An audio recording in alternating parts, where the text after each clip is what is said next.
Buenas noches, ¿cómo están? Bienvenidos a su programa A Pulso. Como ustedes ya saben, yo soy Julio Riobó. Desde ya, usted puede participar con nosotros, @JRioboF en Instagram, en TikTok, JR Periodista. Además, usted puede enviar algunos mensajes y notas de audio al 0412-334-5488. Repito, 0412-334-5488. Con su nombre, si lo quiere decir completo allí, algún comentario, sugerencia o interrogante en este programa. Si interrogante, mejor para nuestro invitado el día de hoy. @JRioboF en Instagram, ya estamos transmitiendo en vivo, y también en TikTok, JR Periodista. Fíjense, hoy ha sido un día muy noticioso. Como ustedes saben, desde horas del mediodía se confirmó además que el gobierno norteamericano estaba pidiendo una audiencia con el gobierno venezolano. Fue autorizada por el presidente Nicolás Maduro, se realizó mediante un enviado especial y sostuvieron un encuentro en el Palacio de Miraflores. Eso ha sido noticia el día de hoy. De eso vamos a hablar, a grosso modo, pero vamos a comentarlo. Y también hace media hora, si no me equivoco, culminó el acto de apertura judicial en el Tribunal Supremo de Justicia.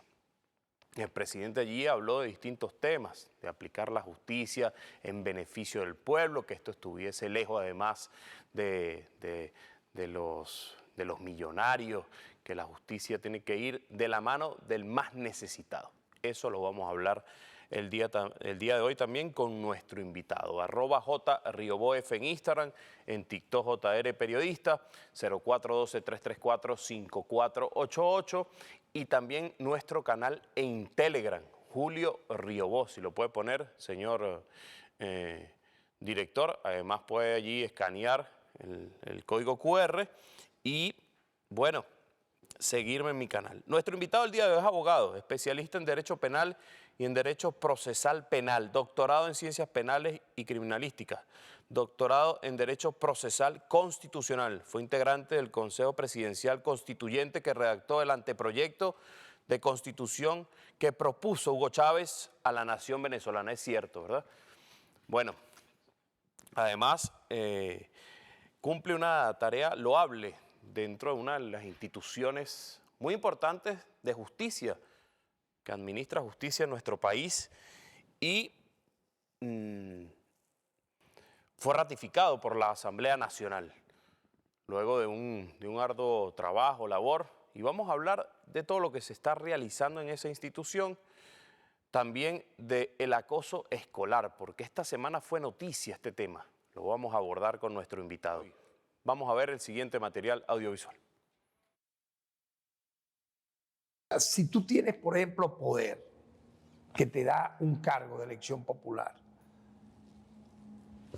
y eres un poeta, es lo mínimo que yo pude haber hecho. Y de hecho, reconstruí todos los lugares que tú podías menos imaginar que eran terrenos baldíos en miradores turísticos, y los nombres que le puse eran los nombres de los poetas. Incluso los centros diagnósticos integrales, las salas de rehabilitación tienen nombre de poetas, de mártires. Entonces yo creo que es como un testimonio de vida también, ¿no? Que tiene que ver con mi hecho o con mi vocación de ser poeta.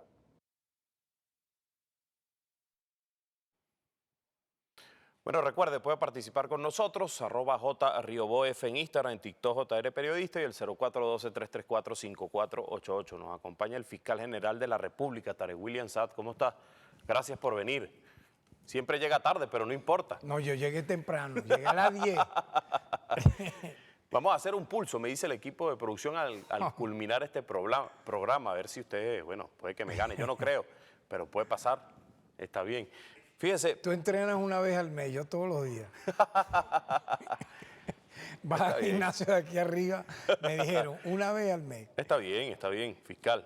Yo no creo en comentarios. Vamos a la práctica. Vamos, al vamos. final del No, programa. pero me Fíjese. gustó que pusieran esa canción. ¿Por qué le gusta esa canción? A Se ver. llama Ventura Highway, de un grupo mítico de los años, principios de los 70, que se llama América. Una época que revive de alguna manera lo que es nuestra generación, ¿cierto? Yo nací en el año 62, pertenezco a la generación de los años 60, que cantó a la paz, no a la guerra, al amor, a los valores, a la rebeldía con causa, ¿no? Y yo, me sorprendió que la hayan puesto, ¿no? Seguro vieron algo en alguna red mía, ¿no? El equipo de producción fiscal. Fíjese, ¿desde cuándo comienza el fiscal general de la República su lucha por los derechos humanos? ¿Fue en la universidad, en la ULA, en Mérida o en el Tigre? ¿Cómo comenzó esto?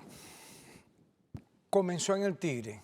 Inicialmente, yo cuando tenía 14 años exactos, estudiaba tercer año de bachillerato en el Liceo Alberto Carnevali, integré el Consejo General de Estudiantes de ese liceo. Antes era ciclo básico y luego ciclo diversificado. Ahí di mis primeros discursos en las asambleas y tuve que foguearme literalmente como orador, a pesar de tener 14 años de edad. Porque en aquella época era así, Riobo. Los adolescentes y preadolescentes integrábamos movimientos sociales. Algunos se iban por la DECOPEI, otros por la izquierda permitida, como la llamaba Douglas Bravo, el MAS, el MIR, el PCB, y otros, en mi caso, nos fuimos por la izquierda revolucionaria, porque cuando cumplí 15 años, integré el movimiento PRB Ruptura que lideraba Douglas Bravo, Argelia Melet, Clever Ramírez, Francisco Prada Barazarte. Entonces tú me dirías, ¿qué tiene que ver eso con los derechos humanos? Tiene que ver mucho porque esas organizaciones revolucionarias te daban la oportunidad de militar en frentes sociales. Ponte, en el caso mío, un frente estudiantil. Yo fui presidente luego del Centro de Estudiantes del Liceo Briceño Méndez, con apenas 16 años de edad, electo por los estudiantes. Y entonces el frente de masas que yo preferí, digamos, tener vida social, aparte obviamente de la lucha estudiantil, eran los comités de defensa de derechos humanos. Para que tengas una idea, toda organización de izquierda en aquel momento, llámese PRB Ruptura, OR, Liga Socialista o Bandera Roja, CLP, Comité de Lucha Populares, tenían comité de defensa de derechos humanos. Tú dirás, ¿por qué? Porque la militancia de esas organizaciones era perseguida, desaparecida, asesinada. Y esos comités eran precursores de los que fueron luego las llamadas ONGs.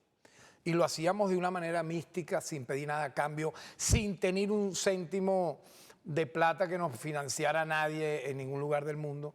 Y por ahí me interesé en el tema de los derechos humanos e incluso dije, yo cuando vaya a la universidad quiero estudiar Derecho. Ahora, ¿qué ocurrió en el camino? Tú hablaste de lo de la ULA.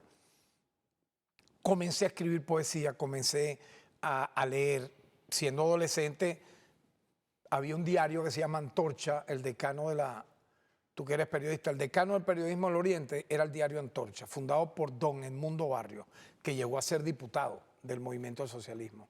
Él fue como un padrino, él vio mi talento, vamos a decir, primigenio, y me dio oportunidad de escribir artículos y poemas en el diario Antorcha. Entonces, yo iba mucho a una librería que se llama Tixia y conseguía todos los libros de poesía, de filosofía de la época. Impresionante, ¿no? Estaba la librería Tixia y la librería Minerva, que pertenecían a españoles vascos. Y bueno, yo dije, oye, si quiero ser poeta, voy a empezar a estudiar letras. Y me fui a la ULA, a la Universidad de los Andes, a buscar un cupo en letras, en la Escuela de Letras. Obviamente, en aquel momento, yo no sé si tú estás enterado, existían los comités de bachilleres sin cupo y los comités preinscritos porque no había eso de la educación gratuita y que todo el mundo podía entrar a una universidad autónoma. Eso era mentira. Los cupos eran reservados para una pequeña élite. Entonces, se creó el comité de bachilleres sin cupo del 1981 y en una asamblea de estudiantes fui electo presidente de ese comité. Y luego de 7 meses de lucha, tomas del rectorado, del viaducto, de misa, ¿Qué te puedo contar? De hablar con el gobernador, se llamaba Edesio Larriba Araujo, el gobernador de Mérida. El rector era José Mendoza Angulo. Logramos ingresar 1.200 estudiantes. Entonces, digamos que esa época me enseñó a mí, aparte de la lucha social revolucionaria de militancia, valorar el tema de los derechos humanos, y eso marcó mi vida para siempre. Yo luego, como tú sabes, me vine a Caracas, estudié Derecho, me especialicé en Derecho Penal, cursé, y ya voy a terminar porque paralicé la tesis de grado en el año 97, cuando luego Chávez se lanza a la candidatura presidencial, una maestría, una especialización de Derecho Humano en la UCB. Entonces, en ese camino que te menciono de estudiar Derecho, conocí y traté de cerca al excomandante guerrillero Douglas Bravo. Seguí en el tema de la lucha de los derechos humanos. Ya no era el PRD Ruptura, Río, era el proyecto Tercer Camino. La decisión del PRD creó Tercer Camino, Esperanza Patriótica, que le dio Diego Salazar, y Tendencia Revolucionaria, que la lideró Ali Rodríguez. Yo me quedé con Douglas en Tercer Camino, pero aparece el fenómeno, yo diría, del liderazgo revolucionario del momento que nos unió a todos, que fue Hugo Chávez, y el año de esa rebelión, el 4 de febrero de 1992. Allí yo conozco a Chávez en prisión, en el cuartel San Carlos. Él ha hecho hay muchos testimonios de cómo lo conocí. Lo visité tanto en el cuartel San Carlos como en la cárcel de Yare. Fui apoderado de varios militares detenido, del propio Douglas Bravo, que fue detenido luego del 4 de febrero y del 27 de noviembre. Entonces tú me dirás, todo ese camino era estar imbuido, aparte de la cultura, de la literatura. Ya yo tenía, cuando conozco a Chávez, un libro publicado, y en el camino del 92 al 93 fueron 3 libros publicados. Los Ríos de la Ira, El Hacha de los Santos, Príncipe de Yudiduelo. Y yo creo que ya, de alguna manera, esto que te digo resume, mira, 47 años de una lucha entregada al tema de los derechos humanos. Ahora bien, usted es fiscal general de la República. ¿Qué tanto ha avanzado Venezuela en el respeto a los derechos humanos? Esa es la primera pregunta. Y la segunda es comparar con lo que sucedía en la Cuarta República en relación a los derechos humanos y lo que sucede en este momento con el gobierno nacional. No, mira, de verdad, o sea, la pregunta es muy importante por una razón. Es que eso no tiene comparación. Porque en aquella época, ¿qué es lo que existían? Las desapariciones forzadas, así como lo oye. Alguna gente ahorita confunde una detención y el pase de la persona detenida al Ministerio Público, luego a tribunales, y comienzan a decir la desaparición forzada de fulano, ignorando lo que establece el derecho internacional de los derechos humanos para conceptualizar, por ejemplo, eso. ¿Qué es una desaparición forzada? El secuestro, la detención ilegal de un ciudadano, la posterior tortura sin lugar a dudas, en un lugar de reclusión o no, y su ulterior asesinato. Eso es una desaparición forzada. En los años 60 hubo en Venezuela 3.000 desaparecidos. Lo más emblemático, el hermano de Fernando Sotorroja, Víctor Sotorroja, aún no ha aparecido 50 años después de su detención. Felipe Malaver, Alejandro Tejero Cuenca, el propio Noel Rodríguez, del Tigre Estado Anzoátegui, estudiante del Liceo Briceño Méndez, detenido en el año 73, tuvo que pasar 40 años, Río, para que un bedel, vamos a decirlo así, que trabajaba en el Cementerio General del Sur, diera las pistas donde podía estar enterrado su cuerpo, y finalmente fue encontrado. 40 años después duró Zenaida Rodríguez de Mata, o Zenaida Mata de Rodríguez, para poder velar a su hijo, imagínate, ¿no?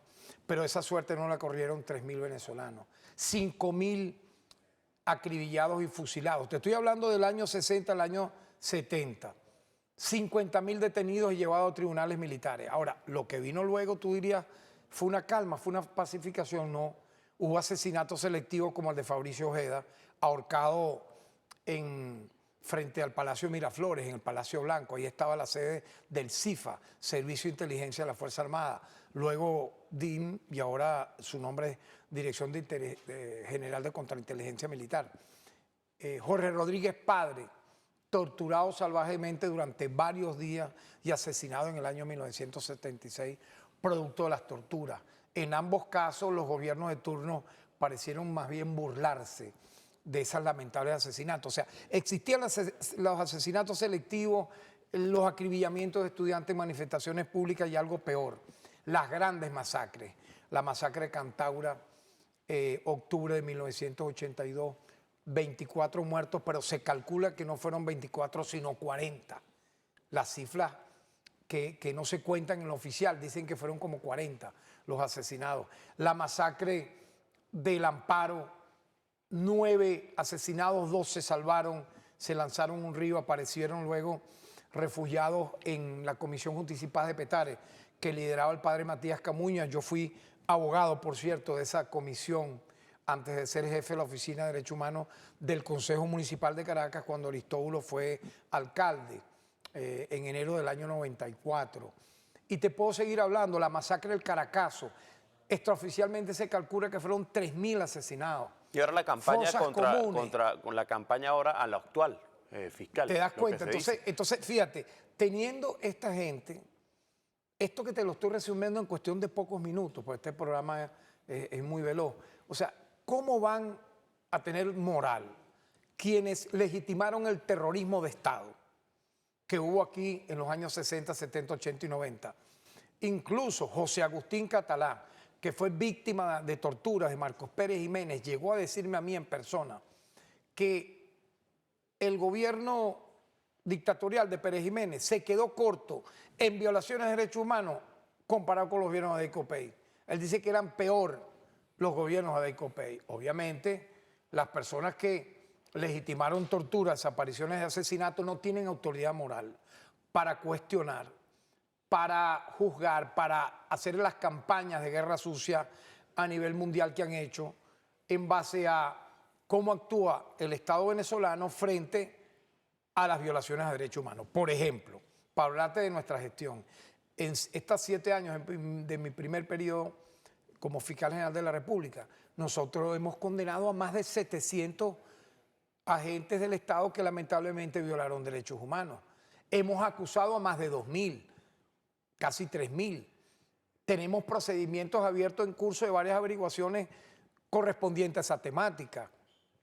¿Ocurría eso en la Cuarta República? Pregúntame a mí, ejerciendo el derecho como militante del Movimiento Nacional de Derechos Humanos. No, tú ibas a lo que se llamaba en aquella época Fiscalía General de la República, cuya sede estaba en Ferranquín, y el abogado que te recibía en la fiscalía o el fiscal parecía un esbirro. Era como el brazo jurídico de los cuerpos represivos del Estado. A regañadientes podían atenderse de la denuncia y muy pocas veces a nosotros nos aprobaban un amparo. Luego de 15, 21 días una persona no aparecer en ningún lugar. Por lo tanto, yo te pudiera decir que los avances son enormes. Nosotros no tenemos necesidad, Riobo, de una justicia transnacional que sustituya a la venezolana en materia de derechos humanos. Yo creo que más bien nuestra Constitución, en el título 3, de la cual fui, como sabes, presidente de la Comisión de Derechos Humanos, que construyó ese título emblemático que ha sido incluso copiado por algunas constituciones en América Latina, porque son 7 capítulos, capítulos de derechos civiles, los políticos, económicos, sociales, culturales, ambientales e indígenas, más el preámbulo, más las disposiciones finales, todo transversaliza el tema de los derechos humanos. Por lo tanto, yo me siento de verdad comprometido con esa materia, siento que hemos avanzado enormemente y que no hay comparación. O sea, los asesinos de ayer, seriales, que apoyaron las masacres, que ahora quieren lavarle la cara, por ejemplo, fíjate tú, a un matón que aparece en todas las masacres. Aparece en la del Amparo, aparece en la de Yumare, aparece en la de Cantaura, aparece en el lamentable asesinato de Jorge Rodríguez, aparece dirigiendo cuerpos represivos de asesinato selectivo. Me estoy refiriendo al tristemente célebre Henry López Cisco.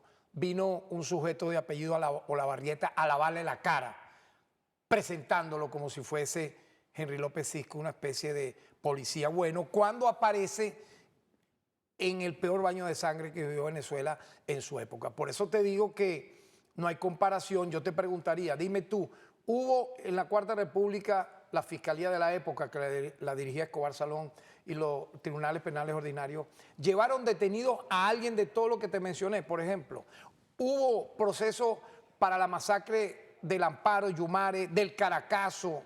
¿Tú recuerdas algo parecido a eso? Claro que no. Hubo impunidad absoluta.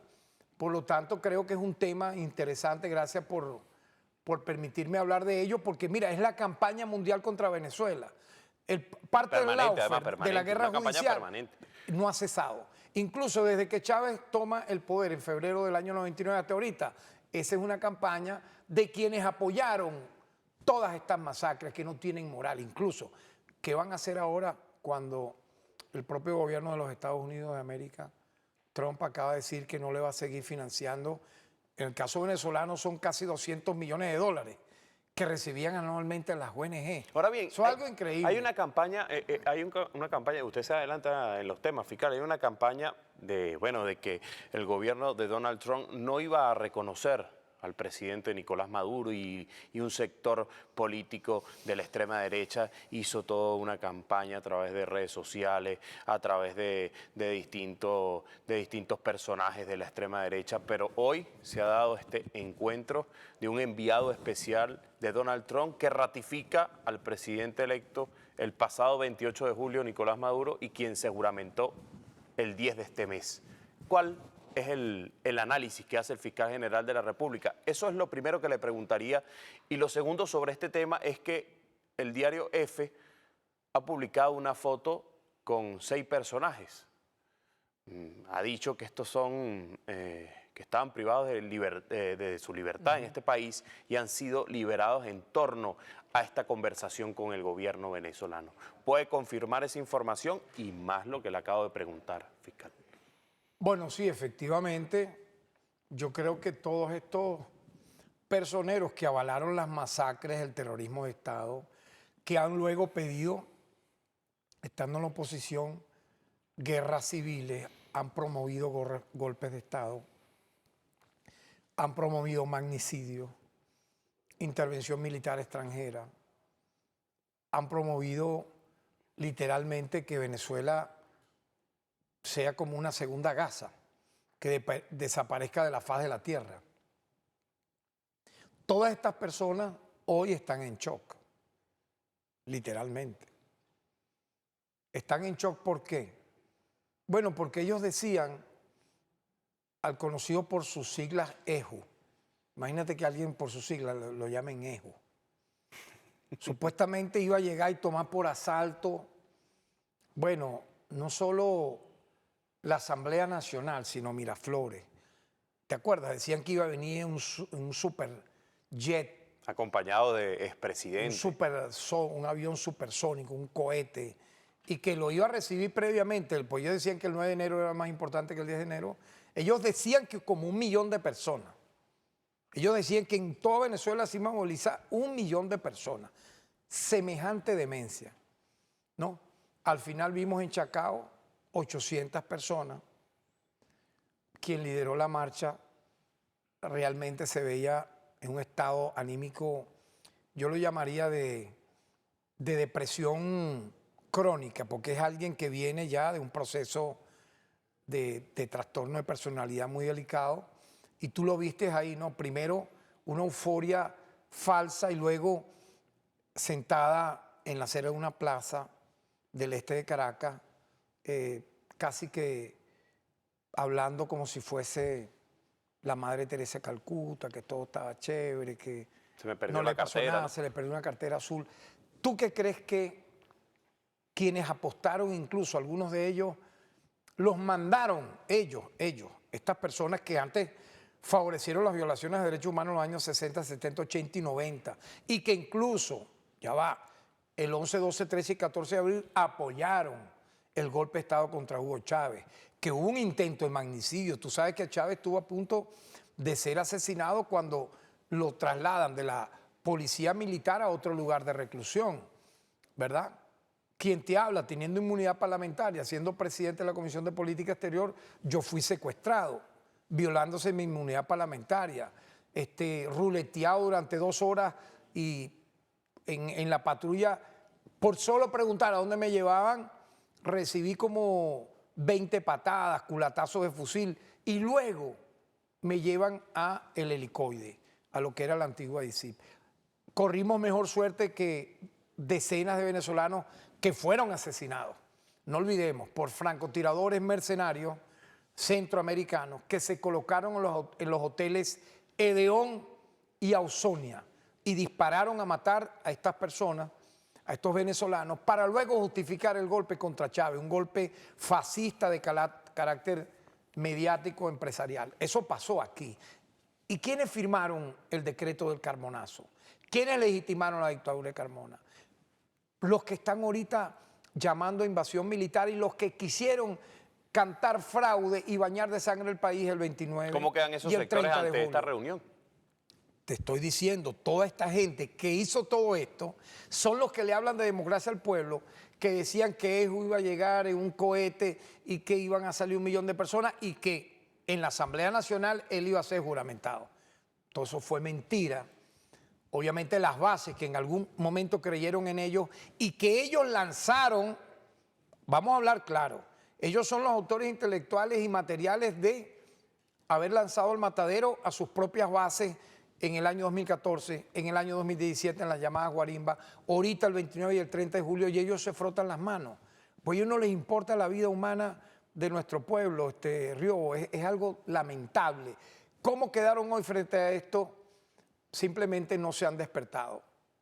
¿Por qué? Porque si viene el enviado especial del presidente Donald Trump, quien es el jefe de Estado de la nación norteamericana, enviado especial para tratar los temas diplomáticos con Venezuela, y le pide una audiencia al presidente Nicolás Maduro, quien termina recibiéndolo en el despacho 1 del Palacio Miraflores, ¿qué implica eso en lo formal, en lo diplomático, Un reconocimiento pleno. en lo público y comunicacional? Un reconocimiento de que el presidente de la República Bolivariana de Venezuela se llama Nicolás Maduro Moro y a la vez comandante en jefe de las Fuerzas Armadas. Han sido liberados 6 ciudadanos, diputado. En medio de todas esas conversaciones, se ha dado la revisión de las medidas de estos 6 ciudadanos estadounidenses, que incluso tú ves como en las noticias que se han difundido, hablan y agradecen, bueno, no solo la liberación sino que han sido tratados de manera digna, como corresponde, y eso les tumba a ellos todo el discurso falso, toda la narrativa fatua. Que la misma narrativa de la violación de derechos humanos. Exacto, tú comenzaste por el tema de los derechos humanos, me imaginé, para caer en esto de ahora, que es el momento actual, porque ¿cómo quedan ellos ante la opinión pública mundial? No decían que era que Eju se iba a juramentar cuando ese señor perdió las elecciones.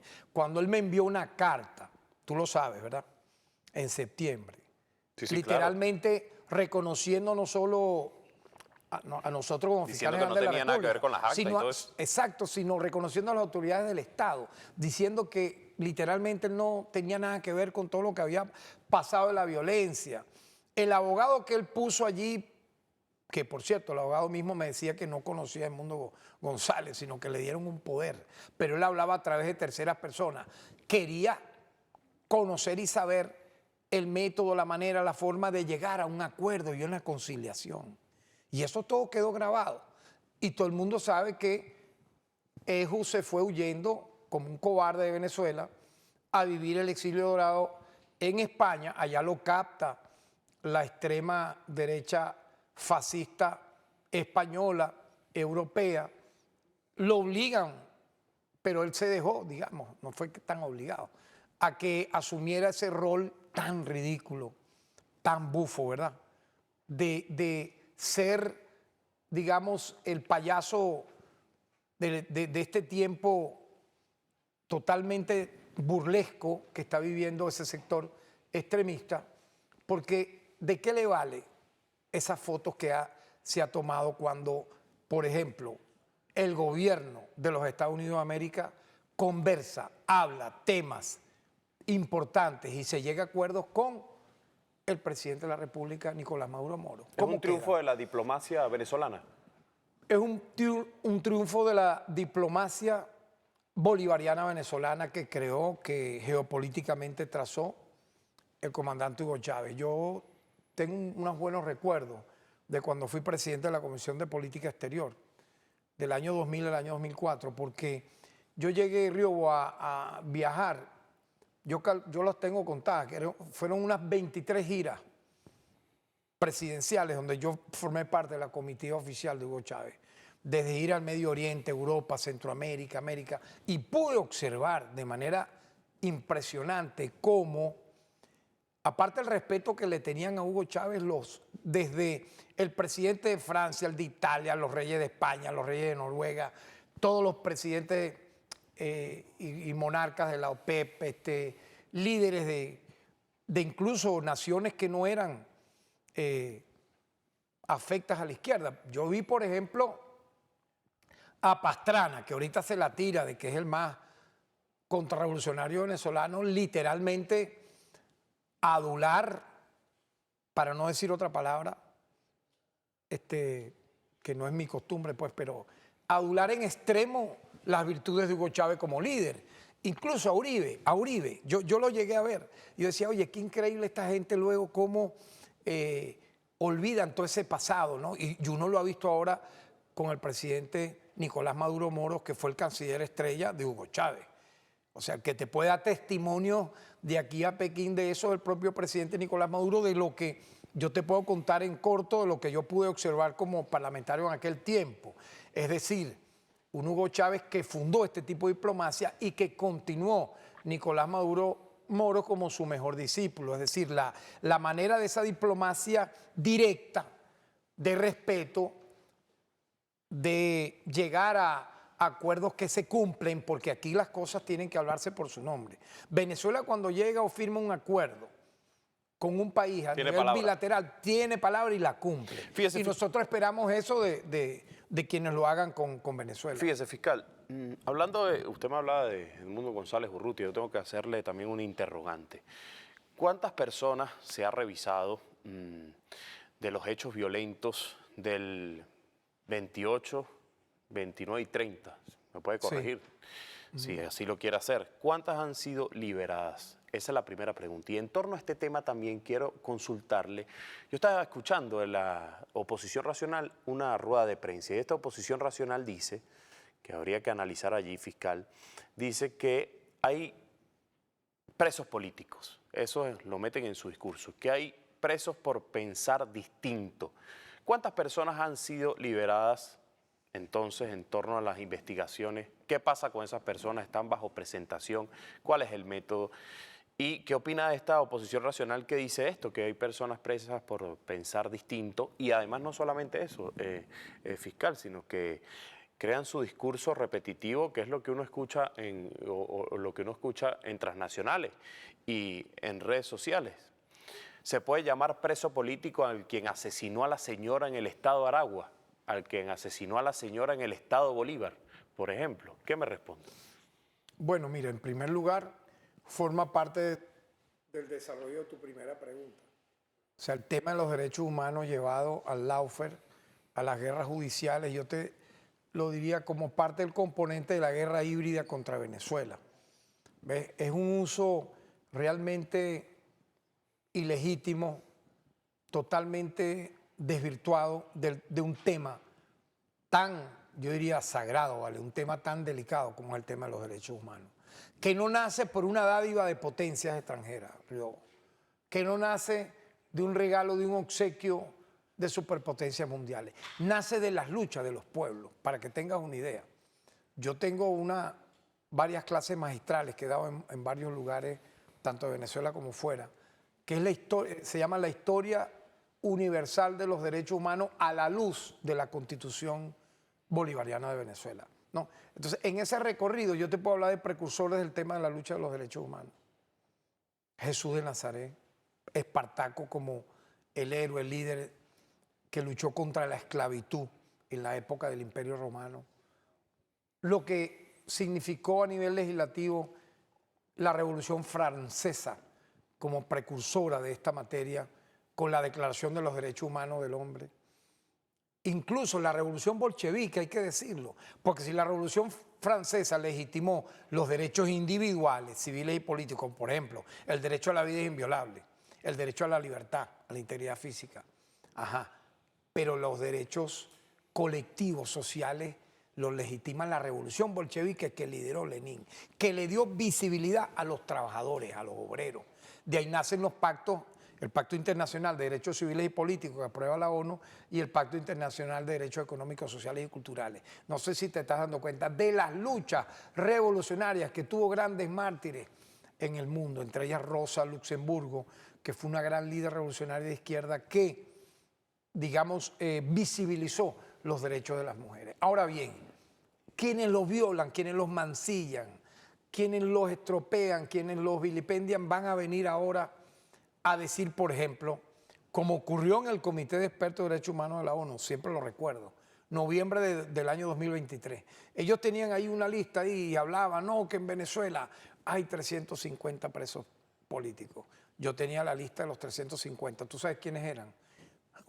Los terroristas que participaron en la operación mercenaria Gedeón, que por cierto, Grudó ya dijo que quien la pagó fue Duque y Uribe. Lo dijo el día de hoy en W Radio. Que los entrenaron allí en territorio colombiano.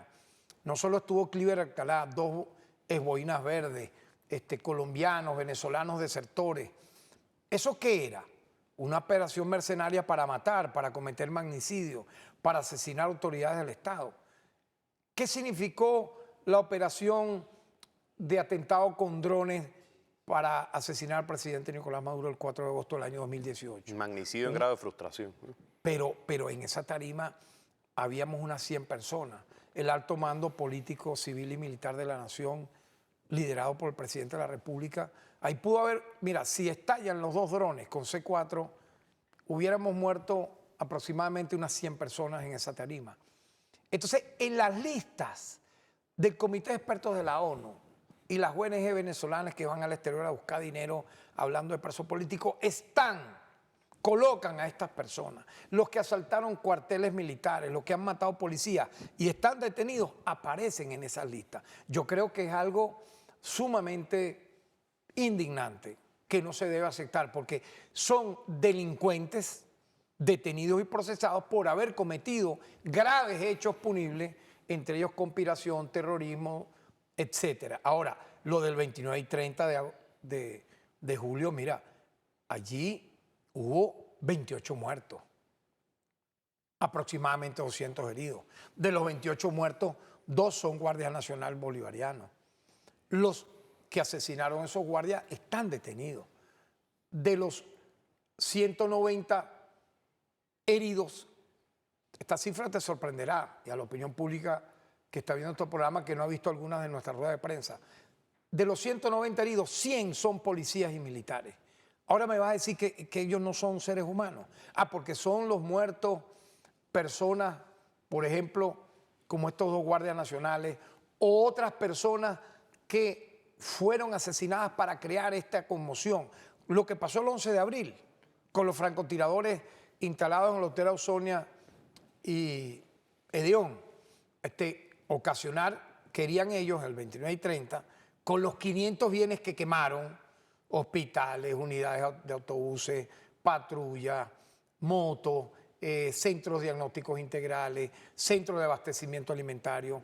Todo eso ocurrió a la luz de la vista de todos nosotros, porque el plan, ellos lo decían, no era las elecciones, era utilizar la excusa de las elecciones para cantar fraude y a partir de ahí lanzar esta locura que querían fuese como la de cuando Luis Ortega Díaz fue la autora intelectual de la violencia de abril, mayo, junio, julio del año 2017, porque como fiscal general de la República en mala época, en aquel tiempo, pidió a los fiscales del Ministerio Público no imputar a ninguno. ¿Cuántos han sido liberados, fiscal? A ver. Pero te das cuenta un poco el contexto. Me está dibujando el tema. Pero el contexto es sumamente delicado porque ellos quieren presentar, ya no pueden, porque les hemos dado respuesta demasiado, con muchas pruebas, con videos, con fotografías, con el comité de los familiares de las víctimas,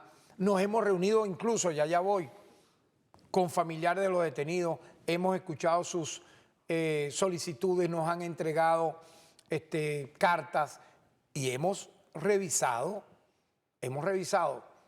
varios de los casos y en este momento hay 1.880, casi 1.900 personas liberadas con medidas que se llaman así, medidas cautelares menos gravosas de privativa de libertad. ¿Por qué? Porque, bueno, están libres, pero obviamente la investigación sigue en curso, con un régimen de presentación, porque para eso está el derecho al debido proceso. O sea, en casos como ese ocurre esto que te menciono. Ahora, ¿pudieran revisarse otros casos? Claro que pudieran revisarse. Pero eso es lo que te demuestra que Venezuela es un Estado social de justicia y derecho que respeta la dignidad humana, que no te respetaron los que hoy hablan de derechos humanos en aquella época. Porque yo quisiera que tú lo oyeras hablar. Eso está en archivos, cómo hablaban ellos de los derechos humanos, cómo literalmente pisoteaban en sus discursos. Mira, por Dios, ¿tú no te recuerdas aquel tristemente célebre discurso de David Morales Bello cuando se discute en el Parlamento en sesión conjunta Senado y diputado la rebelión del 4 de febrero? La frase más tristemente célebre de ese día fue la que dio David Morales Bello: muerte a los golpistas. Era así, claro. ¿Qué significa? ¿Qué significa? Pena de muerte, ejecución extrajudicial, o sea, asesinatos seriales y sumarios. Lo dijo en la sede de la Asamblea Nacional. Caldera, más inteligente en este sentido, agarró, literalmente se montó en el 90% de popularidad que llegó a tener Hugo Chávez luego de su por ahora el 4 de febrero, lanza un discurso donde incluso, vamos a hablar claro, a partir de ese discurso, Caldera se lanzó a una campaña presidencial donde fue reelecto presidente, a raíz de ese discurso, ¿no? Donde cuestionó la democracia representativa de esa época que él mismo fundó a través del Pacto de Punto Fijo. Pero te digo todo esto porque yo creo que ya no le están quedando argumentos y están quedando como desnudos totalmente en el planeta. Dime tú, mira, busca cualquier encuesta. ¿Tú crees que no la tiene Trump? No la tienen los jefes de la Unión Europea. ¿Quién ahorita le da más de 3 puntos a los líderes del extremismo venezolano en los términos de lo que han prometido, lo que han dicho y lo que han indignamente ofendido el gentilicio venezolano, ocasionando a través de la guerra híbrida y todo lo que te mencioné, los migrantes? O sea, los migrantes en Venezuela existen. Cuando hablan de migrantes, no, ellos dicen la separación de la familia, las ocasionaron ellos pidiendo las sanciones económicas contra nuestro país. Está comprobado. Y después hicieron la campaña para que fuera de nuestro país atacaran a nuestros migrantes. Eso pasó. Totalmente, la llamándolo xenofobia. La xenofobia, atizaron la xenofobia. Absolutamente. Llamándonos plaga. Es una plaga un venezolano. Horrible, ¿no? Eso, incluso la palabra veneco, para que veas el origen, eso no significa cariñosamente venezolano. Primero era veneco, los hijos de los colombianos que nacían en Venezuela. Bene de venezolano, co de colombiano. Eso fue el principio, pero luego, cuando esos hijos de colombianos iban a Colombia, o cuando el venezolano de padre y madre iba a Colombia, ya no era esa connotación. Era vene, CNM, de co. Sí, sí. O sea, algo despectivo, ofensivo, que eso lo sabe todo el mundo. O sea, decir veneco era literalmente mentarle la madre a un venezolano, como a los latinos en España al llamarlo sudaca. El colmo que tú me digas ahora, que sudaca es un término romántico. Entonces, todo eso se originó en esos tiempos. Yo creo que Venezuela hoy más bien la respetan en el mundo, Río, por el talento de nuestro pueblo, por la resistencia, por el estoicismo de nuestro pueblo, de haber resistido todo, en estos últimos 25 años, todos estos, yo diría, mira, es que termina uno y empieza otro. Termina el golpe de Estado del 11 de abril, vino el paro petrolero, el golpe petrolero, las pérdidas fueron como 30.000 millones de dólares en aquella época. ¿Causadas por qué? Por la llamada oligarquía petrolera que se infiltró en PDVSA. ¿Y quiénes apoyaron ese paro? Los mismos que apoyaron el golpe de Estado del 11 de abril. Luego las guarimbas 2014-2017, luego el atentado con drones 2018, luego el golpe de Estado 2019 de abril, el llamado golpe platanero. El mismo guión con diferentes, con los mismos protagonistas además. Pero ¿tú crees que la gente aquí en Venezuela ya no está harta? Y yo creo que el capítulo que cierra ese ciclo infame fue esto del 29 y 30, cuando cantan fraude sin tener ellos saben que perdieron, porque ven para acá, mira.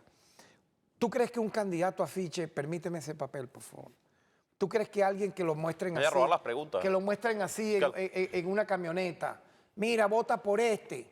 ¿Quién te puede decir que ese señor puede sacar millones de votos? Ellos saben que no, pero mira, la narrativa les sirvió para matar, para quemar. Para robar, ¿eh? Para robar. Bueno, el gobierno de Juan Guaidó está siendo investigado en Estados Unidos por haberse robado, según hablan, miles de millones de dólares que le dieron de los activos que le robaron a la nación venezolana. Nada más el presidente ha dicho que ha pedido, lo dijo el día de ayer, en el lanzamiento de la cuarta T, ha dicho, estamos solicitando a Juan Guaidó. Bueno, mira. Eso puede haber estado en la conversación el día de hoy. En cualquier momento, él está ahorita como siempre ha estado. Esto es una persona que extremadamente cobarde. ¿Te acuerdas cómo tartamudeaba cuando se montó en aquella reja y se cayó? O sea, de verdad, mira, uno diría que son episodios de la infamia, ¿no?, que vivió nuestro país. Y se fue derrotado, ¿te acuerdas? Decía que en su nevera lo que había era un vaso de agua, pero sin agua. ¿Te acuerdas? Sí, claro. Bueno, ahorita vive jugando pádel. ¿Cómo es eso? En motos de alta cilindrada, el hermano, la familia, de una riqueza infinita. Sus familiares tienen líneas de taxis en Europa, en España, etcétera. ¿Eso tú crees que el pueblo no lo ve? El pueblo lo ha visto, los ha evaluado, Y lo tiene claro. los ha juzgado y moralmente los ha condenado. Fíjese, vamos a hablar de un tema porque esta semana me queda todavía el tema de la apertura del año judicial, pero lo voy a dejar para el final. Tengo tan solo 20 minutos para que usted me explique en 10 minutos primero el tema del acoso escolar. ¿Qué fue lo que sucedió en este colegio? Fueron detenidos 3 jóvenes. ¿En qué condición están esos jóvenes actualmente? ¿Qué sucede con los padres? ¿A qué delitos se enfrentan? ¿A dónde lo llevan? Todo eso es parte de además usted fue a ese colegio en El Hatillo, hizo una rueda de prensa. Correcto. Pero bueno, tuvo un gran impacto, pero me gustaría conocer el detalle del acoso escolar. ¿Qué está pasando? Esto nada más lo aplican ustedes en los colegios públicos. ¿Qué pasa en los colegios privados, por ejemplo? También hay acoso escolar. ¿Cuál es la campaña y qué se está haciendo y qué pasó con estos jóvenes? Gracias por la oportunidad de conversar sobre un tema que es un programa bandera del Ministerio Público desde el inicio de nuestra gestión. Nosotros tenemos varios programas de defensa de sectores vulnerables. Por ejemplo, te hablo de el Ministerio Público defiende tu mascota, atiende tu mascota. El Ministerio Público atiende a tu mascota.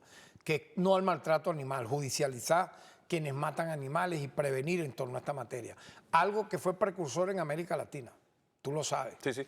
El Ministerio Público protege al adulto mayor. Mira, hemos logrado una cifra récord de en un poco más de un año y medio haberle restituido a adultos mayores entre 70, 80 y hasta 90 años de edad casi 4.000 inmuebles ocupados ilegalmente por personas sin escrúpulos, hermano, que no respetan que ese es el único bien que puede tener ese adulto mayor para poder sobrevivir.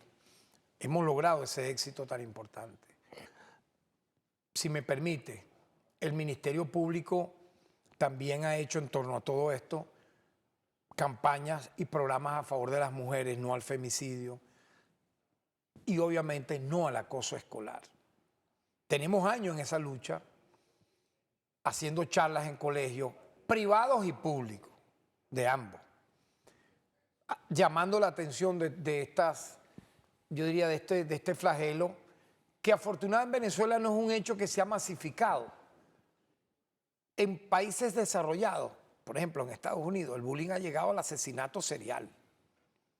Tú has visto que aparece un niño, un menor de edad, con un fusil, una pistola, mata a sus compañeros Mata a 12, 13. y al profesor, por ejemplo. Aquí no hemos llegado ni vamos a llegar a temas como eso que ocurren en algunos países desarrollados. ¿Por qué? Porque nosotros actuamos a tiempo. Nosotros tenemos, como yo di en el balance, que en este caso agradezco a los medios de comunicación que estuvieron con nosotros en ese colegio Juan de Escalona en el Hatillo, donde en menos de un año ocurrieron 2 hechos delicados que han tenido privados de libertad. Volvamos al tema de la responsabilidad penal. En Venezuela, a diferencia de Israel y otros países llamados de primer mundo, Estados Unidos, Europa, la responsabilidad penal arranca a partir de los 14 años. Tú miras, y en Estados Unidos y otros países, bueno, hay niños detenidos. En Israel hay miles de niños palestinos detenidos. En Inglaterra fueron condenados 2 niños de 12 años porque no son preadolescentes, ¿verdad? A 2 años y medio por lanzarle piedras a la policía, casualmente el 29 de julio del año pasado, cuando ocurrieron protestas en Londres, para que tengas una idea. Entonces, aquí existe la responsabilidad penal del adolescente a partir de los 14 años. Las niñas que aparecen no solo amenazando de muerte con picar a la menor agredida de 13 años, sino es que las palizas que le dan es bestial, las amenazas verbales. Pero lo más triste es que ya ella, yo me entrevisté con ella, le hemos prestado asistencia psicológica, hemos atendido a sus familiares. Había sido 2 veces anteriormente a esta golpeada por esas compañeras, no sé si por envidia, no sé si por rencilla, pero ya le tenían un odio totalmente injustificable, que culminó con ese hecho que ellas mismas grabaron, Río. Es que las mismas agresoras grabaron el hecho. Y no es culpable también el que graba. Pero es que están detenidos todos. El que grabó y las 2 muchachas. Sí, las dos que tienen 15 años, las restantes tienen 12 y 13, fueron presentadas al Consejo de Protección, firmaron sus padres y ellas una serie de compromisos porque no pueden ser privadas de libertad, en donde están obligadas a tener una conducta preventiva de calidad, tanto educativa como familiar, ¿verdad? Y tú me preguntarás, ¿y las de 15? Bueno, están en un lugar de reclusión, de rehabilitación de menores de edad. ¿Y cuál es el delito? No es que están en una ¿Cuál cárcel. es el delito, fiscal? Porque ¿Cuál es el delito del que graba, por ejemplo? No, pero fíjate, en el caso Porque esto marca como un precedente. de las que golpean, claro, es que el precedente ha sido enorme, como lo fueron en otra época otros casos que fueron también viralizados. Por ejemplo, cuando hay uno que fue terrible, yo creo que fue en pandemia, ¿no? Que nosotros actuamos ahí, una joven que sufría de alguna discapacidad motora, entró ella caminando, vistiéndose como si fuese estudiante de ese colegio, no lo era, a un, vamos a decir así, donde jugaban básquet, hacían deporte, la clase era esa.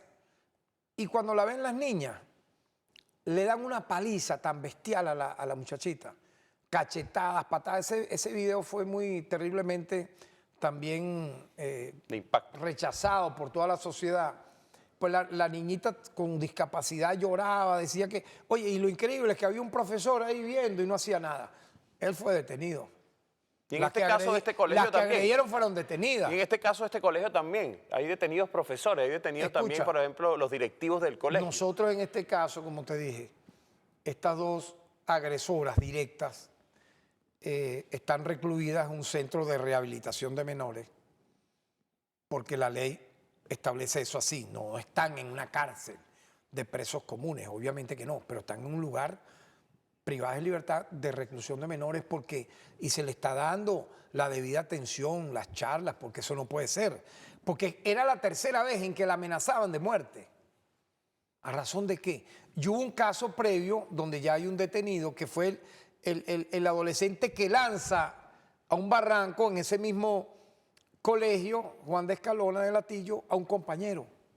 ¿Tú te imaginas que en el barranco hubiese un objeto punzopenetrante y lo degolla, lo mata?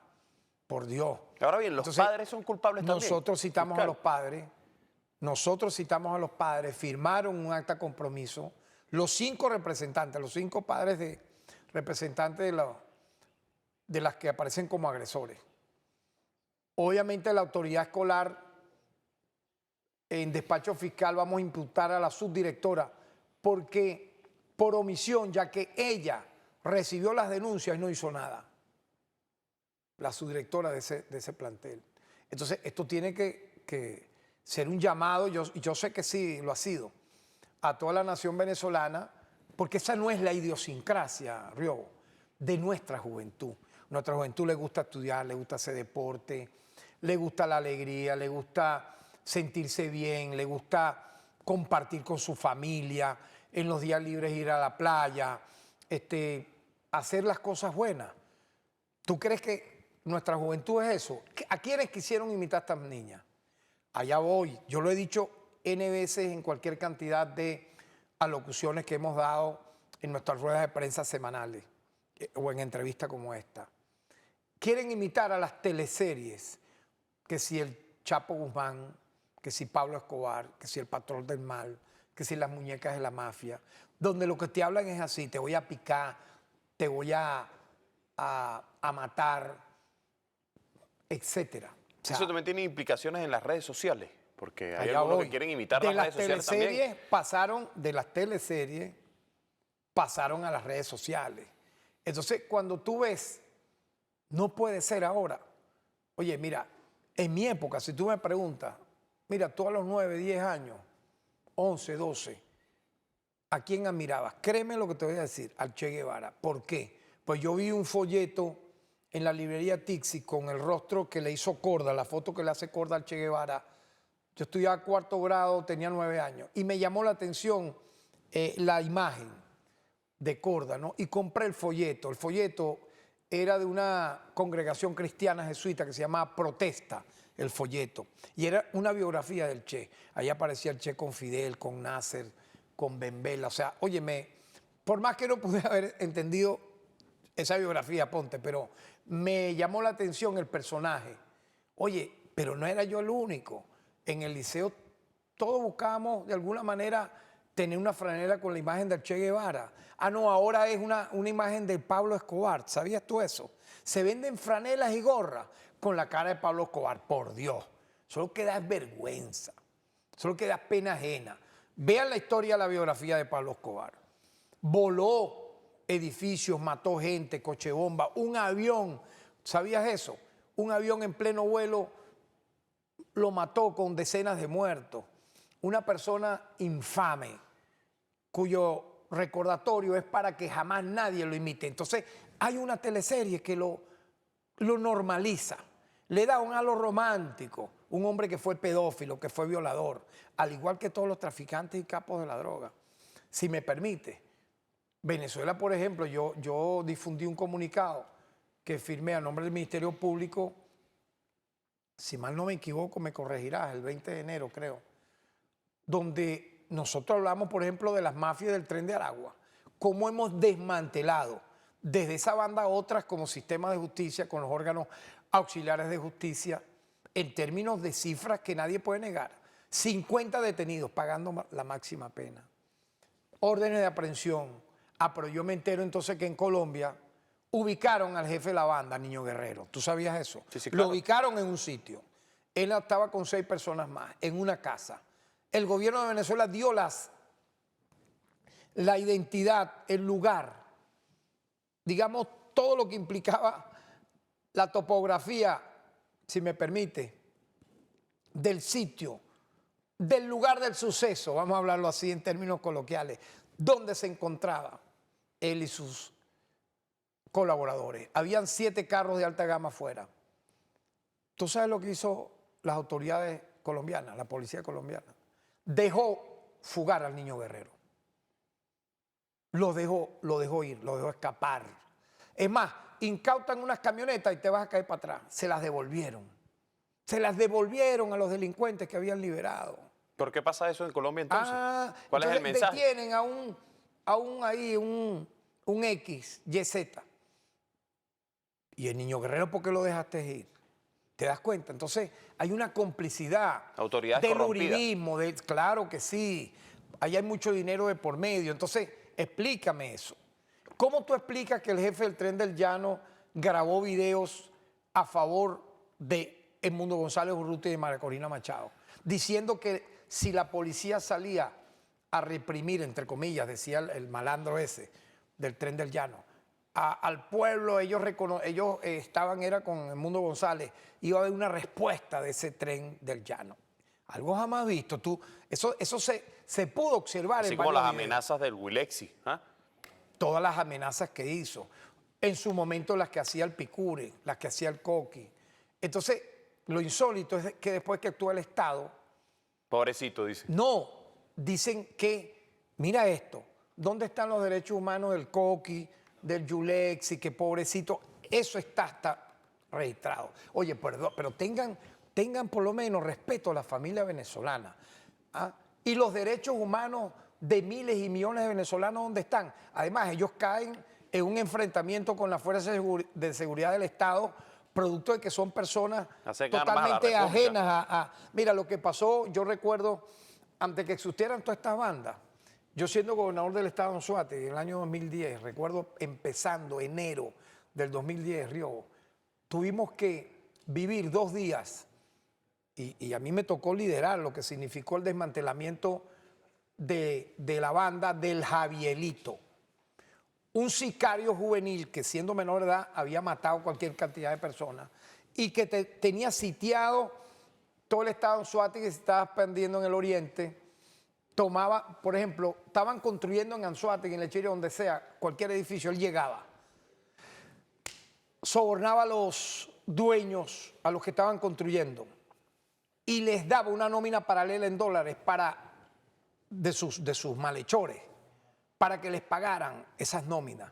No solo lo hicieron en las construcciones privadas, también en PDVSA. Amenazaban a gerentes de PDVSA con matarlos, para que veas lo que significó la banda de este Javielito.